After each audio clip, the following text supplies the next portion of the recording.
Assalamualaikum warahmatullahi wabarakatuh.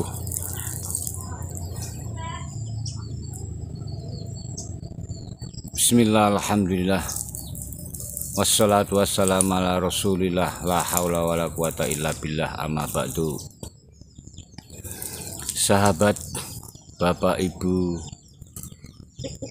dimana saja berada, semoga tetap dalam lindungan Allah subhanahu wa ta'ala dan dijauhkan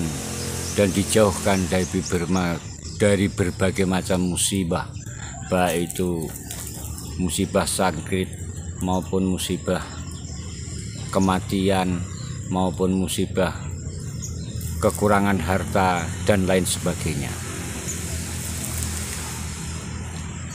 Sahabat, perlu di sini Mbah Kaji menjelaskan dalam video yang 43 ini, yaitu trik teknik cara menjadi YouTuber dengan cara yang mudah. Ada satu hal yang perlu diketahui oleh sahabat. Pertama adalah konten.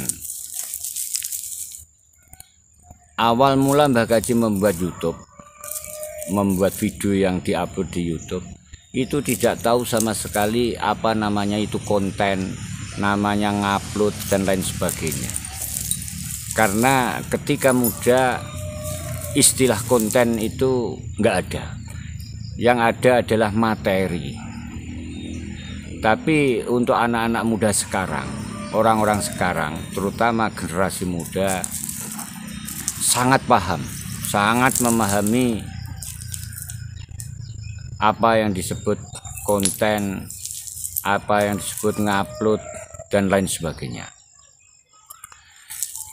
Pertama yang harus dilakukan adalah, kemarin video yang 42 dijelaskan bahwa tujuan pertama jangan mencari uang dulu, tapi membuat konten-konten yang menarik, konten-konten yang memberi manfaat, baik itu edukasi maupun tutorial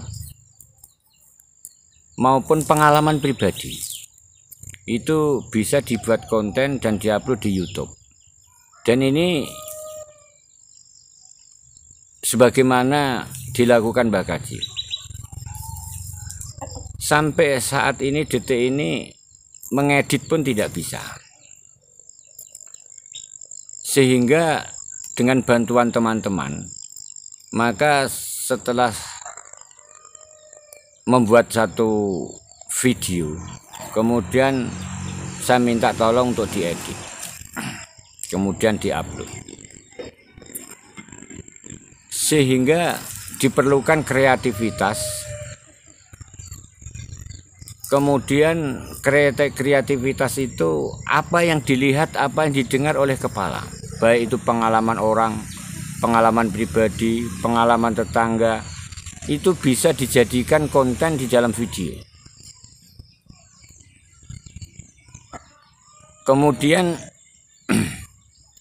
Mbah Kaji kenapa sering membuat satu konten video yang berhubungan dengan ayam, kemudian mentok, kemudian pertanian, rumput odot dan lain sebagainya, karena Mbah Kaji sudah mempunyai itu semua, sehingga tinggal bagaimana pengalaman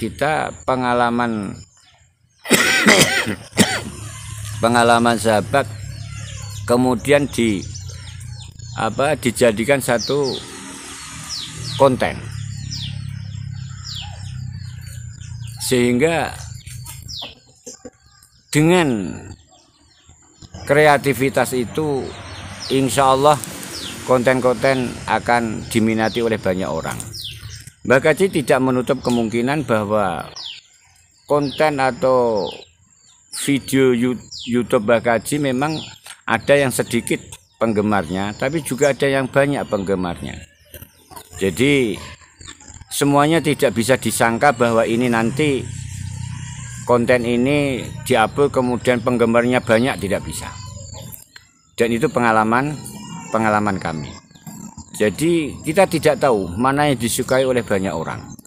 Jadi teman-teman, sahabat-sahabat, sebagai YouTuber pemula, jangan cepat berputus asa. Jangan cepat berputus asa. Karena kalau berputus asa, kita tidak tahu setelah itu akan mendapatkan satu pengalaman yang tidak pernah kita lakukan sebelumnya.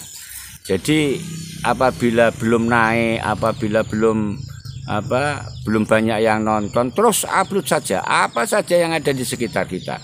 Itu pengalaman teman yang sudah menjadi YouTuber. Itu memberi saran kepada Mbah Kaji, pokoknya apa saja yang kamu lihat, apa saja yang kamu dengar, apa saja yang Anda miliki, jadikan konten. Jadikan konten, kemudian diupload. Kita tidak tahu mana yang digemari, mana yang disenangi oleh banyak orang. Lain halnya kalau kita ini orang terkenal, baik itu artis, tokoh-tokoh. Meskipun materi itu tidak bermutu, maaf, penggemarnya banyak sekali. Penggemarnya banyak sekali. Akan tapi kalau orang kampung seperti Mbah Kaji dan sahabat-sahabat sebagai pemula yang hampir-hampir putus asa, ayo kita mulai. Jangan berpikir tidak dilihat orang atau tidak ada penggemarnya. Itu tidak penting. Yang penting yang saya sarankan adalah kontennya mengandung pendidikan atau tutorial atau pengalaman-pengalaman pribadi. Insya Allah akan dilihat sepanjang tahun, sepanjang masa, dan itu dibutuhkan, terutama tema-tema agama. Apabila tema-tema agama ini sangat dibutuhkan untuk generasi-generasi yang akan datang.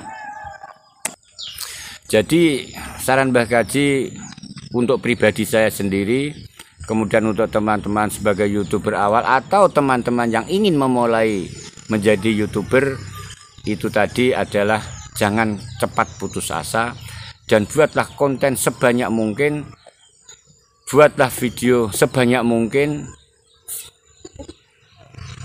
dan juga jangan membuat konten-konten yang mengandung sara atau konten-konten kekerasan, terutama sekali konten-konten yang berhubungannya dengan porno. Itu sangat berbahaya.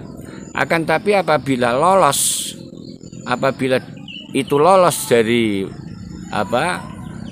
dari tim manajemen YouTube, memang penggemarnya luar biasa banyak, cepat menaikkan subscribe maupun jam tayang. Tapi itu berbahaya. Jadi saya memberi saran kepada terutama generasi muda, santri-santri, jangan sampai gaptek seperti Mbah Kaji. Jangan sampai tidak bisa membuat YouTube. Kalau mengoperasikan HP, saya punya keyakinan mereka mereka canggih semua. Akan tapi untuk terjun di dunia YouTube ini masih jarang. Oleh karena itu saya menyarankan sekali kepada teman-teman santri-santri dari pondok-pondok pesantren, buatlah YouTube yang berbau agama, yang berbau pengalaman-pengalaman di dalam pondok pesantren, pengalaman-pengalaman dalam kehidupan sehari-hari, dan itu insya Allah akan memberi manfaat ke banyak orang, memberi manfaat kepada generasi-generasi yang akan datang. Jadi itu yang bisa disampaikan oleh Mbah Kaji. Semoga pengalaman-pengalaman Mbah Kaji bisa diterima oleh banyak orang. Dan satu hal, karena Mbah Kaji tidak bisa mengedit, belum bisa mengedit ya, masih belajar tapi kelihatannya sulit, belum bisa mengedit. Kemudian teman-teman sering menawari karena paket paketan itu mahal ya kan, dan menghabiskan paket, dan teman-teman banyak memberi saran untuk datang di rumahnya kemudian ngupload, kemudian diajari pakai wifi, itu kan gratis ya. Jadi teman-teman pemula jangan sampai berputus asa. Saya ulangi lagi, jangan sampai berputus asa karena konten tidak ada yang menonton atau konten itu belum ada yang menonton. Jangan berputus asa. Yang penting adalah berbuat dan berkreasi dan berkarya untuk kepentingan umat dan untuk kepentingan bangsa, sehingga generasi-generasi yang akan datang melihat video atau YouTube kita akan teredukasi atau akan mendapatkan inspirasi, sehingga akan merubah cara berpikir mereka.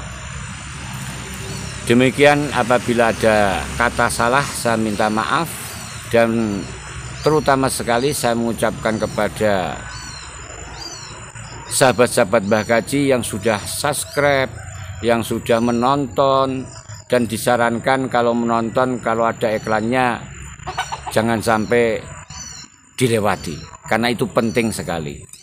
Jadi alhamdulillah sampai hari ini Mbah Kaji masih eksis dan punya banyak teman di mana-mana, di Sumatera, kemudian di Jawa Barat, di Sulawesi, di Kalimantan, sering memberi informasi, memberi dukungan kepada Mbah Kaji. Dan saya ucapkan jazakumullah khairal jazak.